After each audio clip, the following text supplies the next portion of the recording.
Bonjour à toutes et à tous. Nous allons donc continuer sur la série The White Queen. Je vous ai expliqué hier un petit peu l'histoire d'Élisabeth Woodville et d'Édouard IV.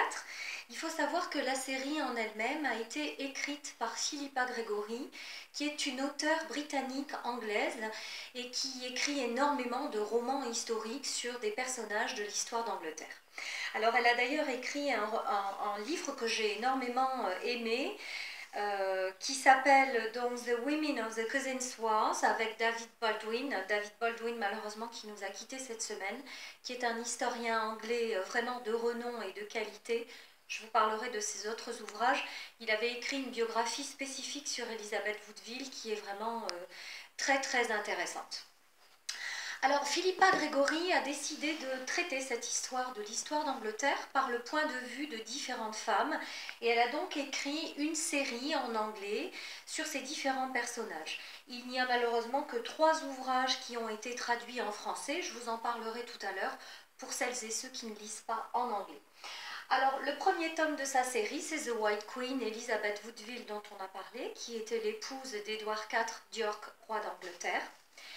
Elle a ensuite traité le personnage de The Lady of the Rivers, qui est la biographie de Jacquetta de Luxembourg, sa mère.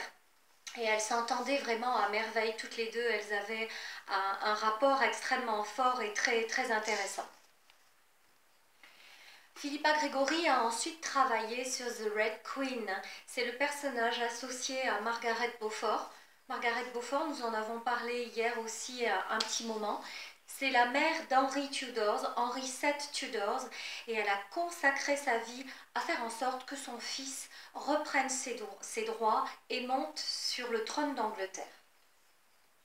C'est aussi donc la mère de plusieurs enfants, dont Arthur, qui était le premier mari de Catherine d'Aragon, et puis de notre fameux Henri, devenu Henri VIII, grand roi d'Angleterre, dont nous parlerons aussi lors de prochaines chroniques. The Kingmaker Daughter, j'ai beaucoup aimé, c'est le point de vue d'Anne Neville, qui est la fille de Richard Neville, le faiseur de roi, The Kingmaker.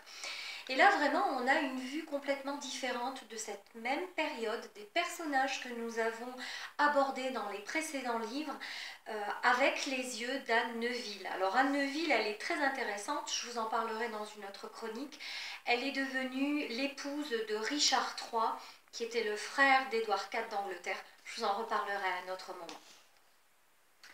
Et enfin, la série se termine sur The White Princess, qui est l'histoire d'Élisabeth d'York, la fille d'Élisabeth Woodville et d'Édouard IV d'Angleterre. Là aussi, c'est une version extrêmement intéressante parce que l'histoire nous raconte que lorsqu'elle est devenue jeune fille, Élisabeth d'York s'est rapprochée de son oncle Richard III et qu'effectivement, ils ont noué une relation très forte.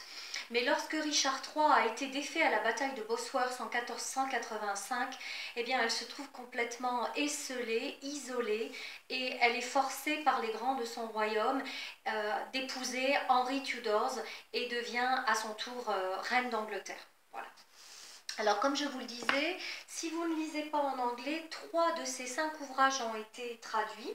Donc, vous pouvez donc commencer par La Reine clandestine, qui en fait est The White Queen, l'histoire d'Élisabeth Woodville.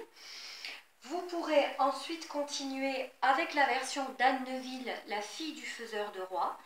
Et vous pourrez terminer par La Princesse Blanche, qui est donc l'histoire d'Élisabeth d'York, qui devient reine d'Angleterre après avoir épousé Henri VII.